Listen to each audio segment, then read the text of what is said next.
Huge recruiting weekend in Tuscaloosa for brand new coach Karen DeBoer. Will he have his offensive coordinator, Ryan Grubb? We're going to talk about that. Some of the big guests in town. It's time for Sunday Rollback here on the Bama Tailgate YouTube channel. Make sure you guys like and subscribe. Let's get this thing going with a Roll Tide.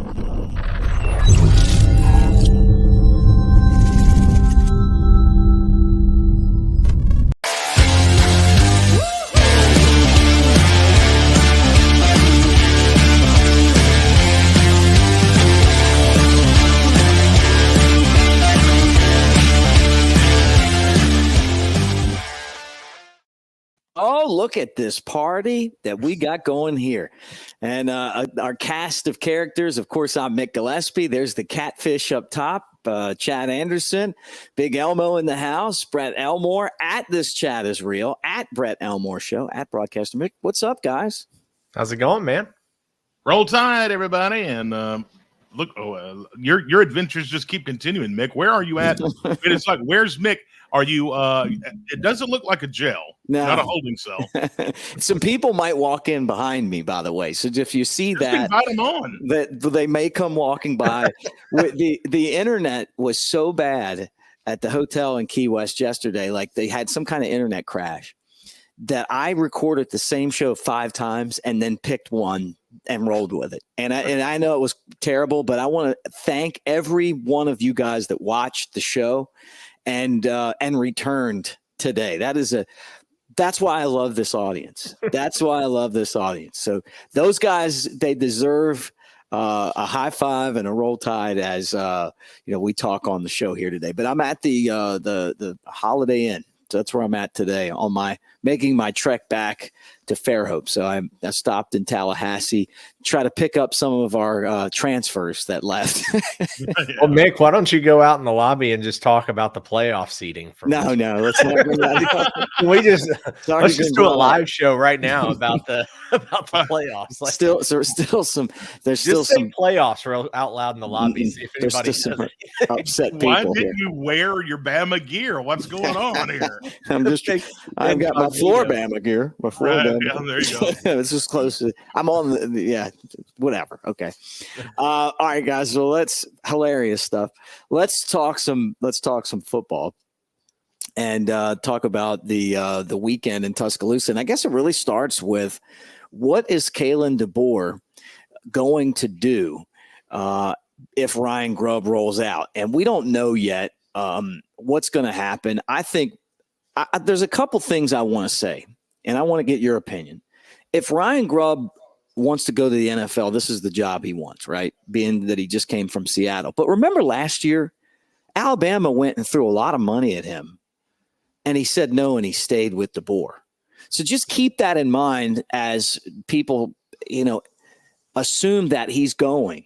If he comes to Tuscaloosa, puts together a fantastic offensive season, and those guys follow up what they did last year, he's the next coach at Iowa or some big program. I know he's from Iowa, Ryan Grubb, right? So I just don't think that it's a open and shut case that Ryan Grubb leaves. Now, by the time some of you guys are watching this video, maybe that has happened, but Alabama has the money to keep him. Catfish? I mean, I would say the Seahawks haven't pinpointed him though, right? Like, as far as I've heard, he's just being considered. Like, I don't know that he's the primary target. I think he's just one of the targets. I could be wrong on that, but that's all I've read to this point. And yeah, I mean, that's the thing. He's been a DeBoer guy the whole time. He's from Iowa, like you said. He has no ties necessarily to the Pacific Northwest, other than he spent time with DeBoer at Fresno State and at Washington, of course, there for 2 seasons. But yeah, if he's looking for the NFL, this is certainly the way to crack into it and take that shot. But another name that has recently been tossed around out there, I don't know for the Seahawks position, but one big name that is out there is Cliff Kingsbury, who just recently pulled his name from the Raiders offensive coordinator job. So there's still some possibilities floating around out there. I don't know that this is some foregone conclusion and Bama scrambling to save Ryan Grubb from going, but he has been in talks. And this is one that I really hope doesn't happen. Not that Alabama can't recover from it or whatnot, but it's just Bama needs to keep their momentum at the moment. You know, they had the little bit of a lull for 3 or 4 days, and then DeBoer got his staff together, got on the recruiting trail. Everything started to fall in place, got some great hires for the staff. But you don't need this one, which is a keystone piece to the staff, to end up in Seattle, because that could cause some more problems for you when the spring portal opens. Yeah, no doubt. Brett, have you had an eventful weekend? Yeah, it was an eventful weekend. I went to WWE SmackDown, saw The Rock, so that was great. Mm-hmm. But as far as the you want me to talk more about The Rock, or you want me to talk? No, I mean, I could go all night long about seeing The Rock. No. I mean, but as far as Grubb is concerned, as far as he's concerned,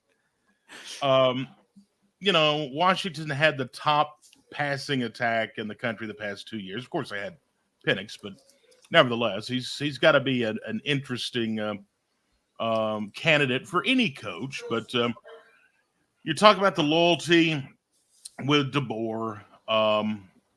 You know, he had his chance to come last year, like you mentioned, Mick. So that tells me either A, he just didn't want the job, or he didn't like the thought of moving to Alabama, or just his commitment to what they were doing at Washington and to Coach DeBoer, which is probably the reason why he came to begin with DeBoer, is because they've been around together for a long time. So but you're right, Chad's right. He hasn't been interviewed. He's just under consideration. And another guy that's under consideration is Tanner Ingstrad. He was the he was an offensive assistant, tight ends coach there in Detroit. He's a name that's really picking up, and they've already requested an interview with him. So there's some other names, like you mentioned, that's being floated out there. I don't think he goes. I think he stays. But you know, you're right when you say basically you have one choice. Do you want to go pro, or do you want to stay in college? That's the choice. And normally the career span for a coordinator, especially an offensive coordinator in the NFL, that's a tough business. Right. A real tough business. So you're talking 3 years, 4 years, you know. But do you want to stay NFL? Do you want to go pro, or do you want to go college? That's your choice. Obviously, you're at the best program in the country in Alabama. And if you want to stay in college, that is going to springboard you. And if you want to be a head coach, springboard you to, say, in Iowa or whatever. Yeah. No, I'm with you. I mean, I think it comes down to that. Either you want to be in the NFL or you want to be in college. And if you want to be in college, you're with your guy. And, you know, I'm sure it's a comfort thing that those guys have going. They're able to, you know, have success together. So we'll find out. I mean, it's being on the big stage, though. He's 47 years old also. So it's one of those times where you really need to make that decision of, do you want to go pro or do you want to stay in college? Right. And a lot of guys, you're seeing a lot of coaches go to the NFL because the college football doesn't have any rules set up. And Brett, I'll start with you on this one. A memo came out that the SEC and the Big Ten are getting together to try to start fixing this, right? To come up with ways to make some rules, it felt like. Yeah, they announced late in the week, this past week, I believe on Friday, that the Big Ten and the SEC were going to kind of work together and form a joint advisory committee. And that includes like the university presidents, the chancellors, athletic directors, all the bigwigs of the school, to address the challenges that are facing college athletics and how to make the experience a whole lot better. but the challenges that they're talking about include like recent court decisions, litigation, stuff like that, state laws, more of a governing type thing. But, you know, you have two of the biggest entities in college football, like the Big Ten and SEC, coming together to kind of work on this. I think this is a good start, even though they're not going to have any authority. They're just going to be an independent group. But when you have the SEC and the Big Ten working together, and who knows, some of the others may join in, and this may build to become something else. Like I say, no authority, but they could be a big advocate. What'd you think, Chad? I think, you know, you can kind of see the end of college football as we know it with this quote alliance that's being pulled together. I mean, think about don't even think about, okay, how great this is. Think about what are you thinking if you're the Big 12 or the ACC commissioner right now? Mm-hmm. Like you see this announced a day or two ago, and instantly your heart just sinks down into your stomach. Right. Because your conferences, even if they exist, right? Even if they exist, they're not, the way this sounds, they're not going to have any kind of pull on what's going to be determined and what's going to be said, because the SEC and the Big Ten have become the power brokers and they've marked their territory. They've established their position amongst college football. I told a friend the other night, I said, I guarantee you college football has a commissioner within 3 years. And people think I'm nuts, you know, that it'll happen that fast. It'll happen that fast. I mean, think about what's happening just in college football in general, Mick. You now have Tennessee under investigation.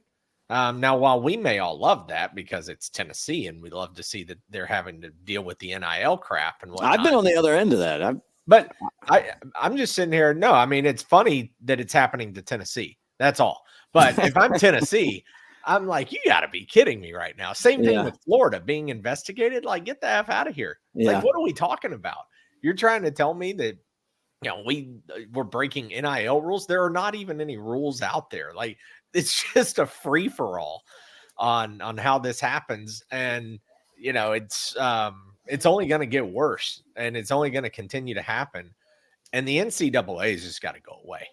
And I think this is the first few steps, or maybe the second and third steps, if you want to call like NIL the first step or two and the portal and whatnot. But the steps are taking place. I mean, the NCAA from a football standpoint will have to go away, or all the guardrails are going to have to drop, because this is, you can't have a normal college football setup, but then have two conferences over here, you know, having advisory boards, and then everybody else is just sitting on the outside going, well, what did the guys with all the money say? Because we got to do whatever. What did Daddy say today? Yeah. Look, I got to ask you this because I've talked about it. I don't think I've talked about it with you, but you're right. I mean, we just watched a bidding war for Caleb Downs between Georgia and Ohio State that might have paid the guy $1 million.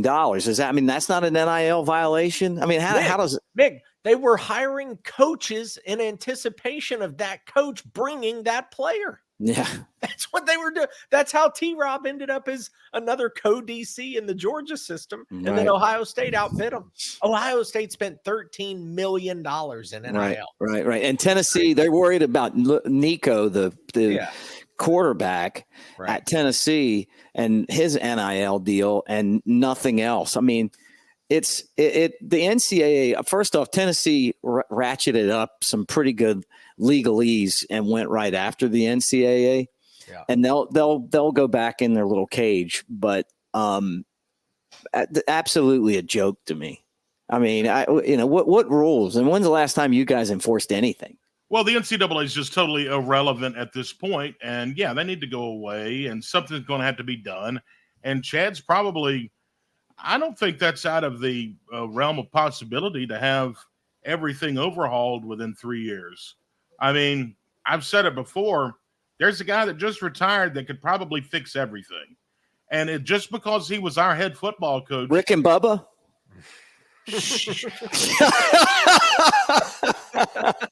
I quit. No. They can manage the concession stands, but other than that, they can't. Okay, all right. It wasn't Rick or Bubba. You're talking about Coach Saban. Right. Coach Saban. He's our guy. Coach Saban. No, the thing is, he could have all this.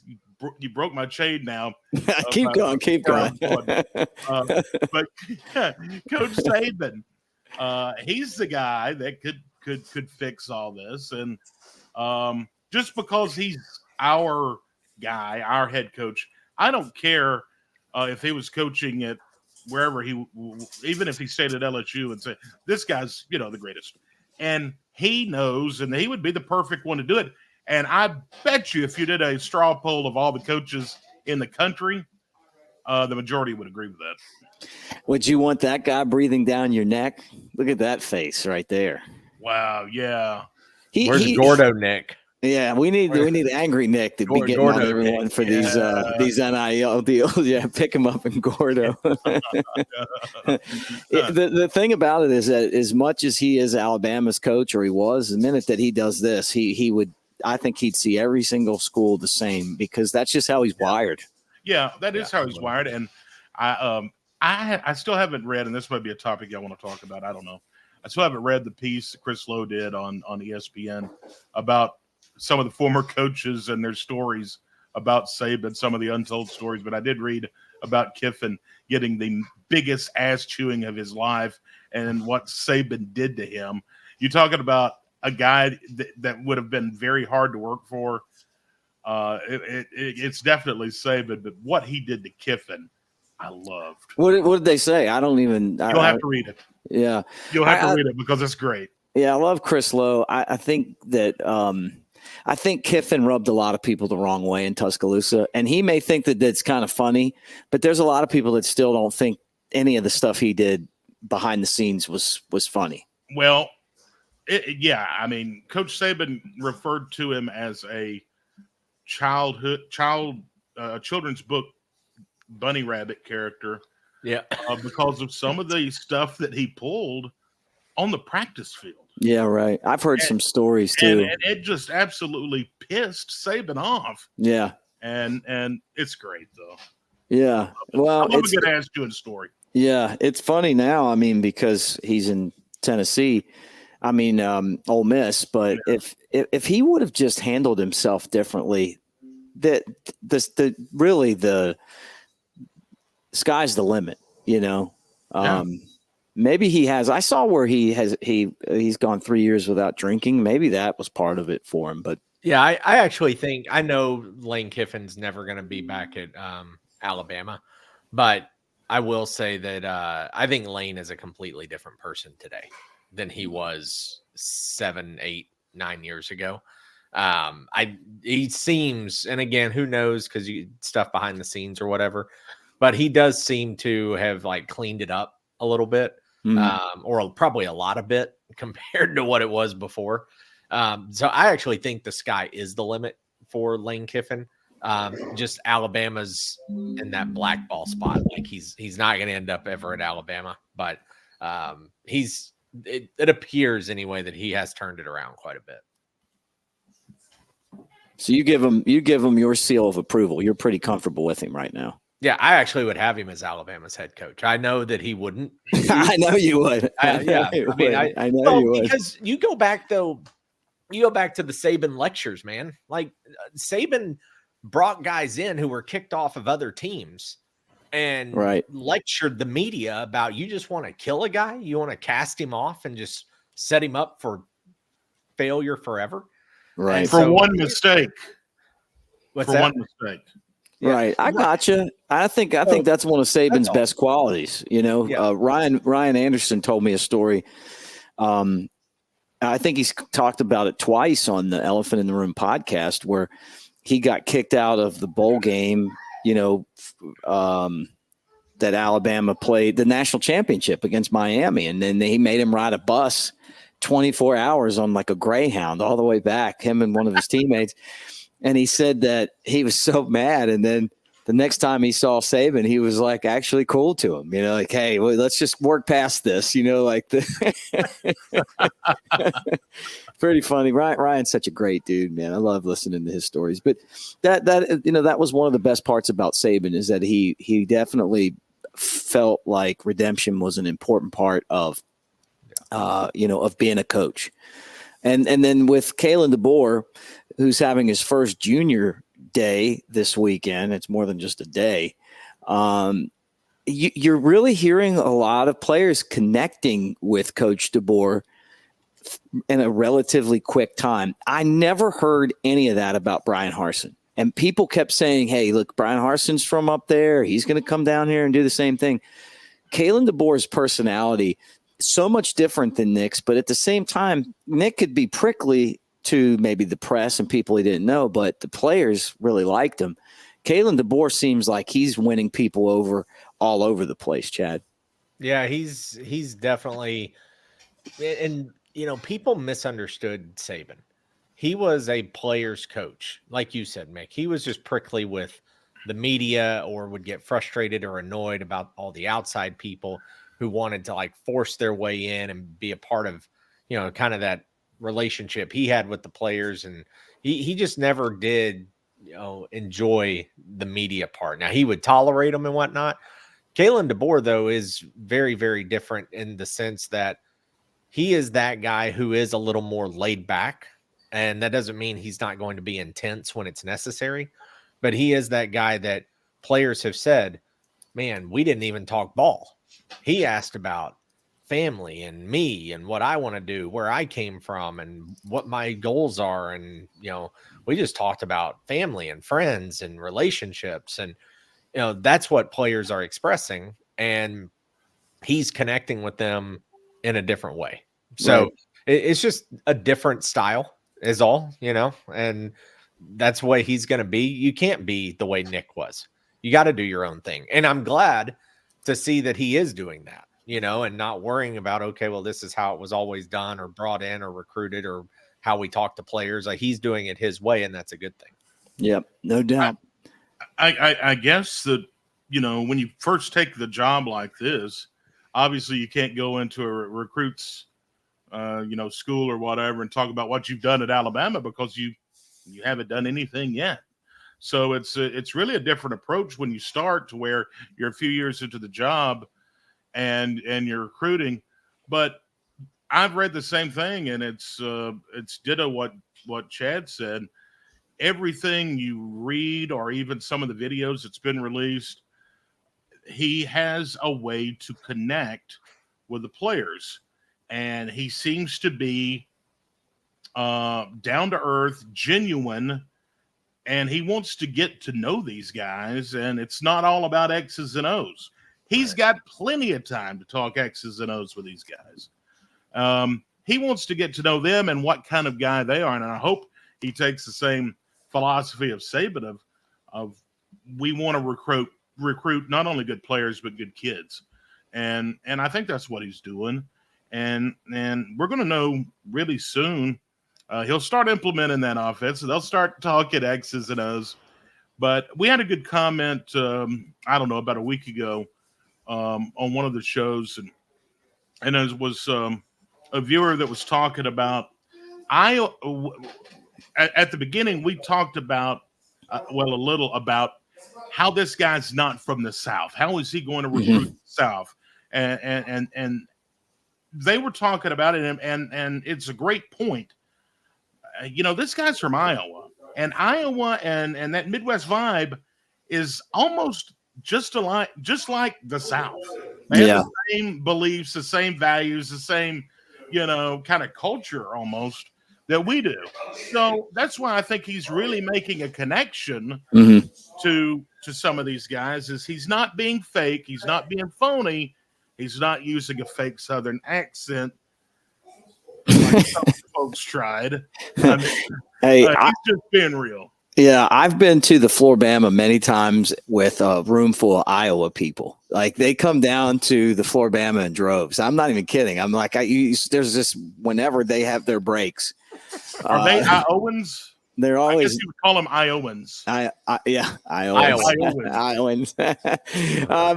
Okay, so for Junior Day, the only official visitor is QB Reese, who's actually a linebacker from from Ramsey High School in Birmingham. How about that? Like, it's Junior weekend and you got one official visitor. Everybody else is there just on unofficial visits. Well, let me tell you something about QB Reese. I had a chance to call one of his basketball games just the other night. I'm going Tuesday night to Ramsey High School to do another game.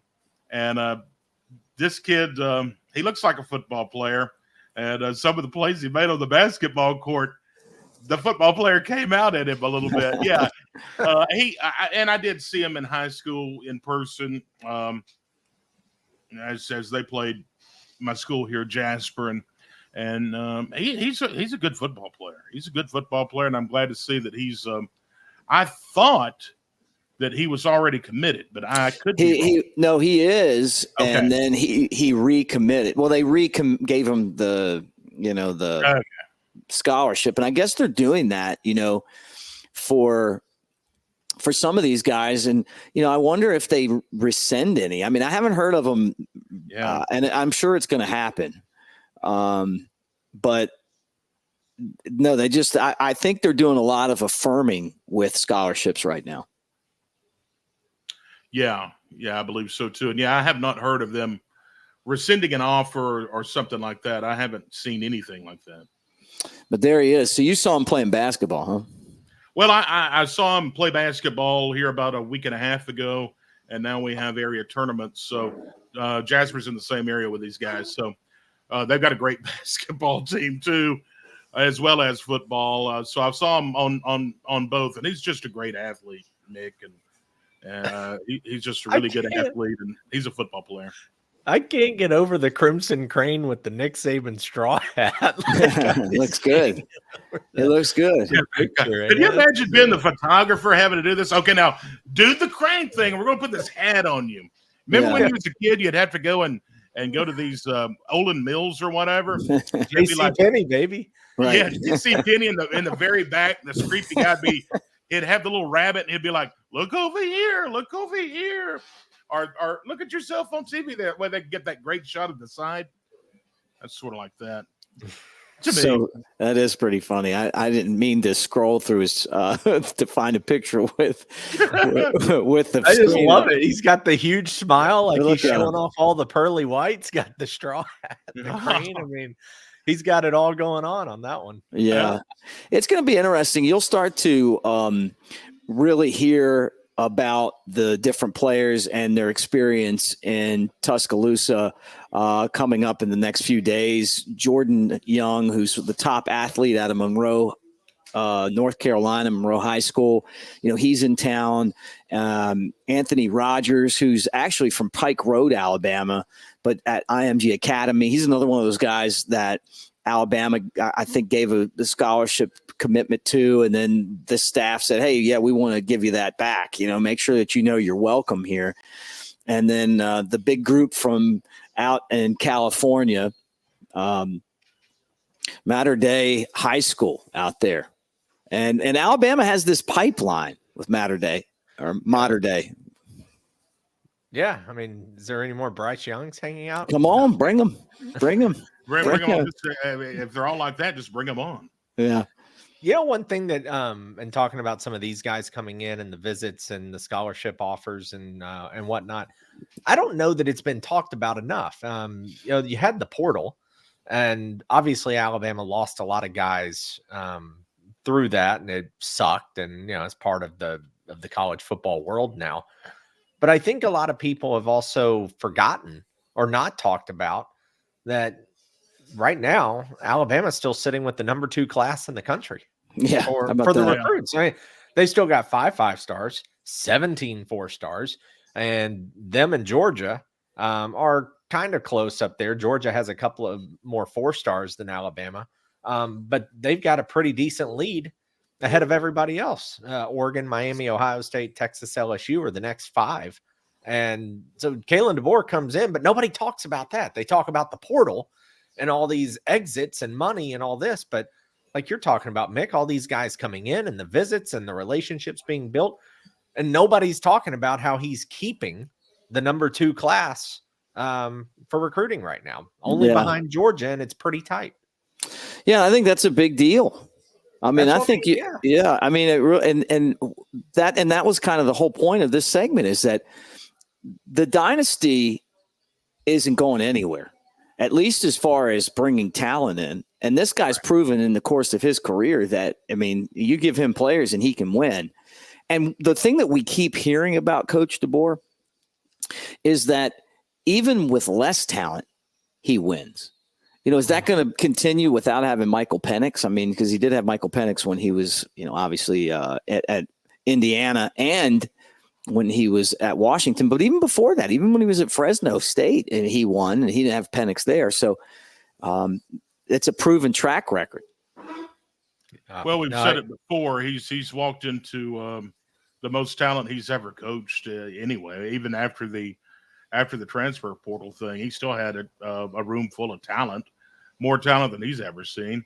The best facilities he's ever been in, the most money he's ever made, and all of the things that come along with being the Alabama football coach. So, the guy's a winner. Let's roll.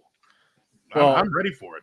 You got to remember too, this guy went into Washington after Jimmy Lake left the cupboard bare at a 4-8 season. Right.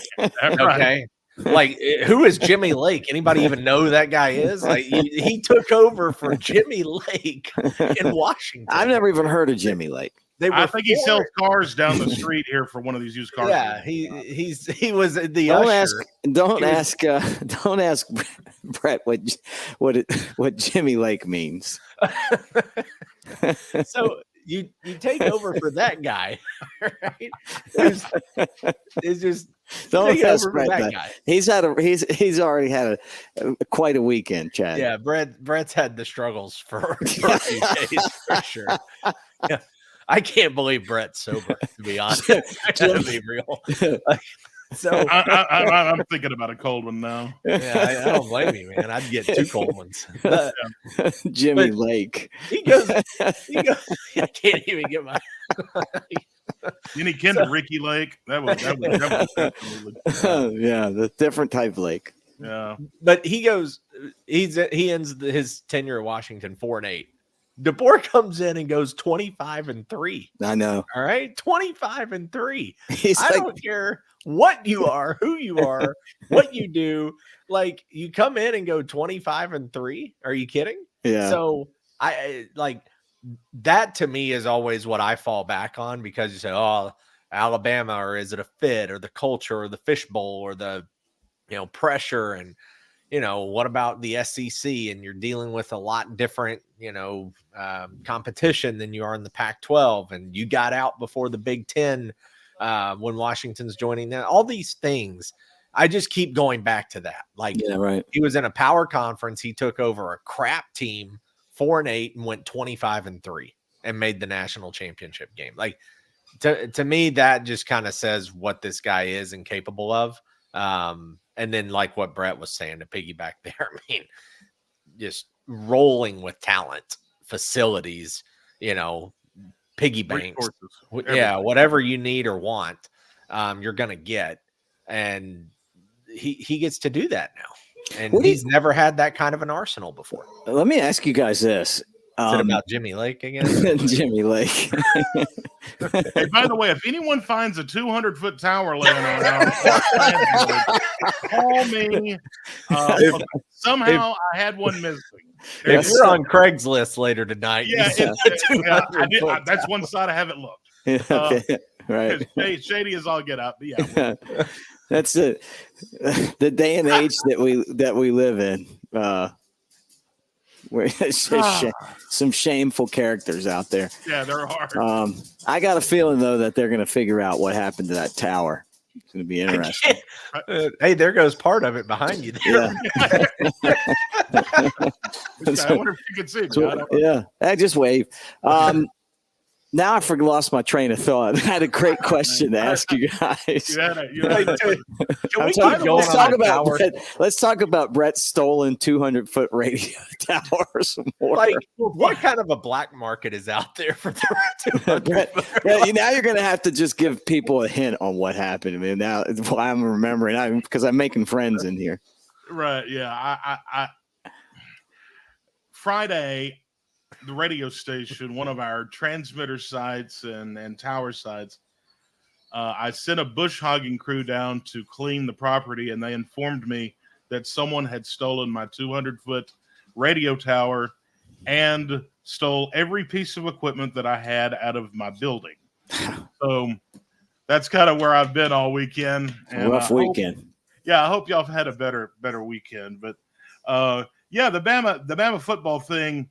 DeBoer, he moved into Coach Saban's office. Here's a question for you. I wonder if he has gotten used to, because you definitely don't have this in Washington. Has he gotten used to the button to open the door? And maybe the button to get like a Diet Coke or whatever? Could you imagine sitting there? That's almost like being in the Oval Office. Yeah, right. I asked Jay Coker if he ever had Saban hit that door button on him. That would be so cool. If I could have one thing, if I could ever hit the lottery, I'm going to have a button that will open the door to my office. He told me he was up there a lot. I'm like, okay, well, pretty funny. Oh, man. Are you surprised at all, though, that DeBoer and his staff have done such a great job of hitting the ground running? I'm not. And that's something they had to do. And that it's that impression to the fans, because one of the first things, like shows like this and many others, we're talking about how's he going to do in recruiting, of course. Mm-hmm. That's what everybody wants to talk about.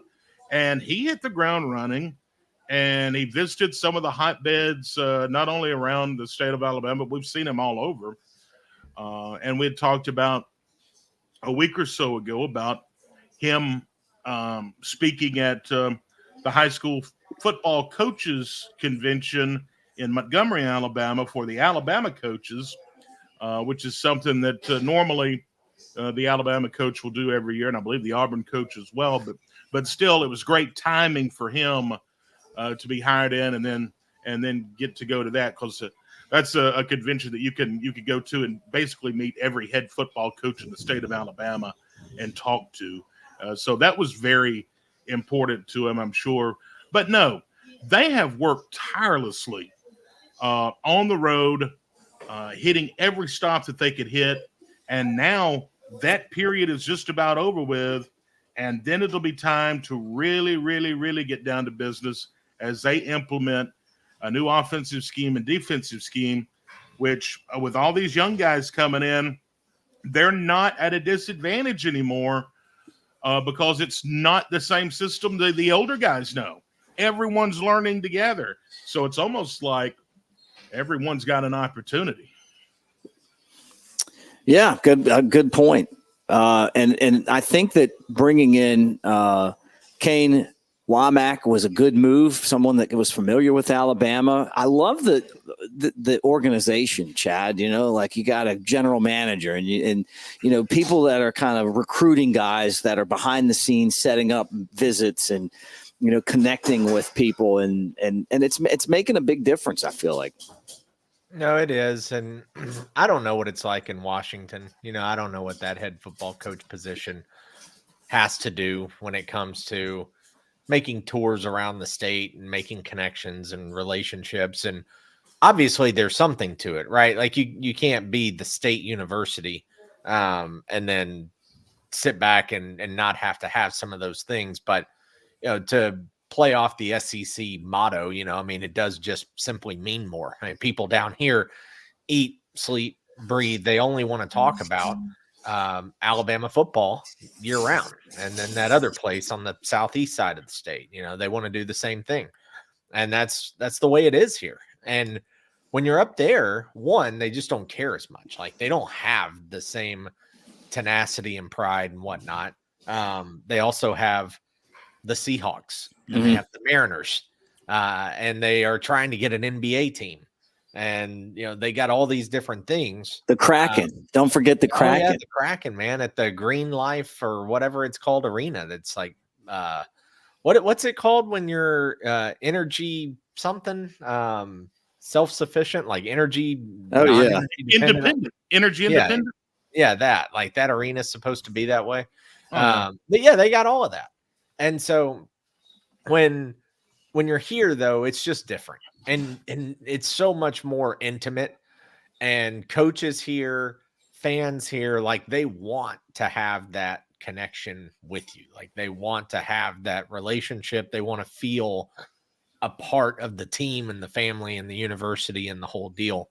So yeah, what he's done, especially too with some of the former players like Freddie Roach sticking around and being now the associate head coach, as well, getting that title.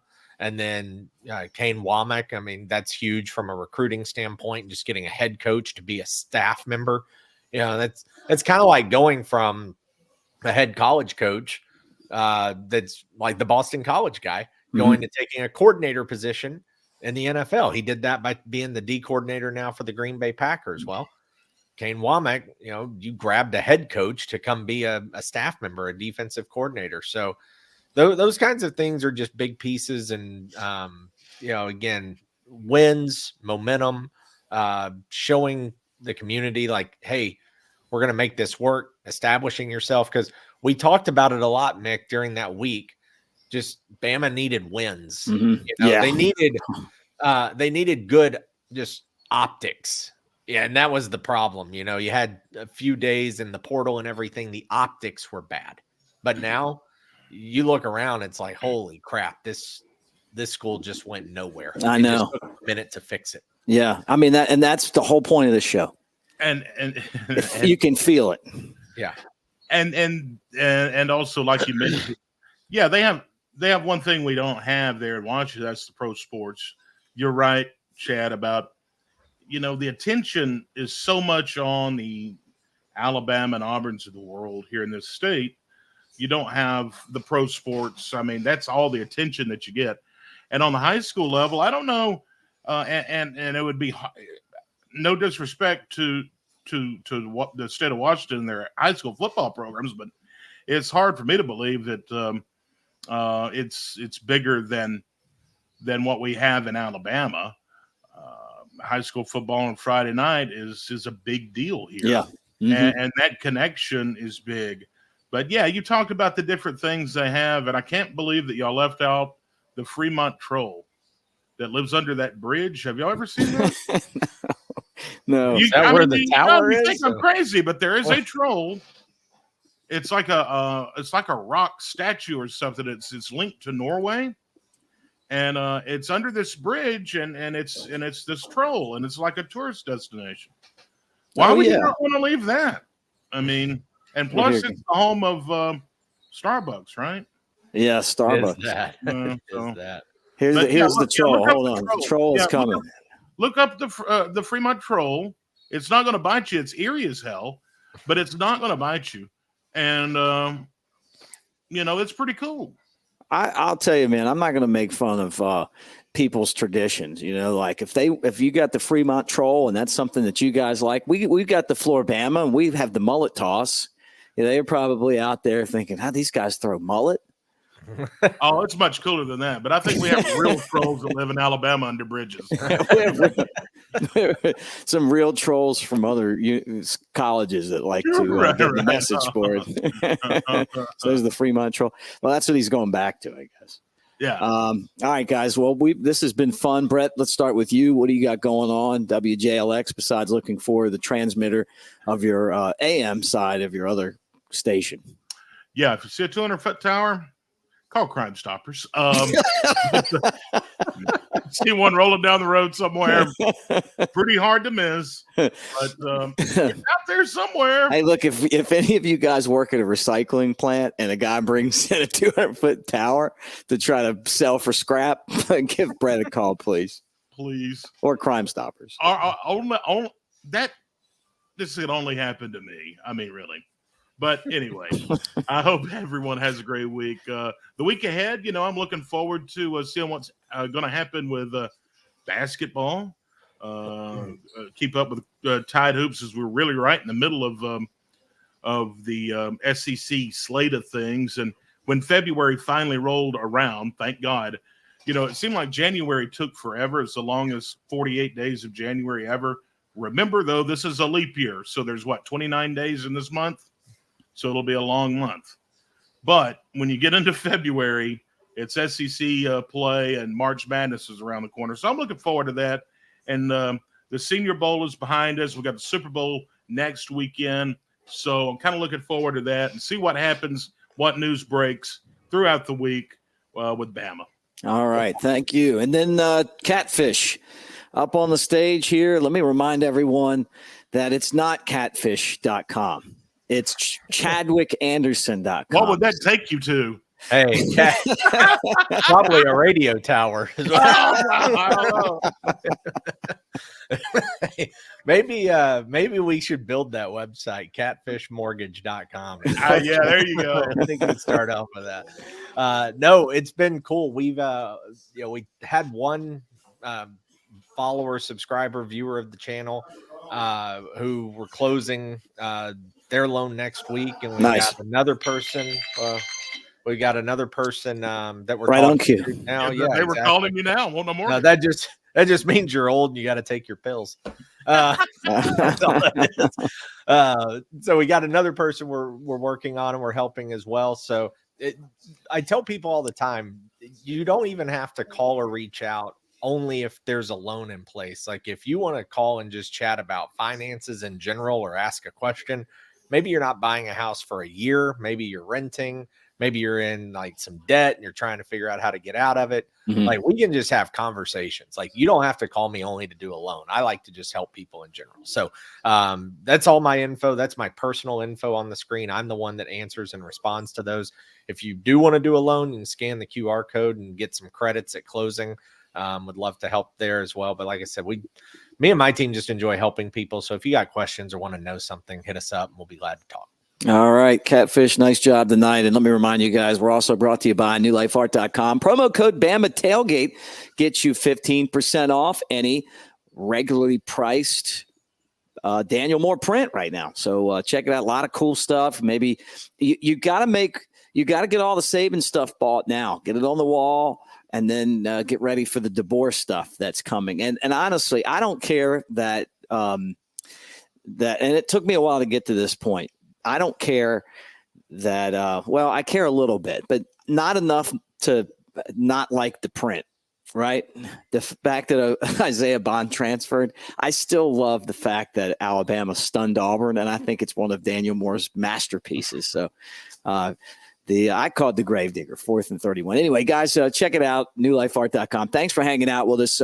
Comment in the comment section. Love to read them. I know I've been a little behind. Brett actually got on there the other day and commented. Chad, I know you love doing it too.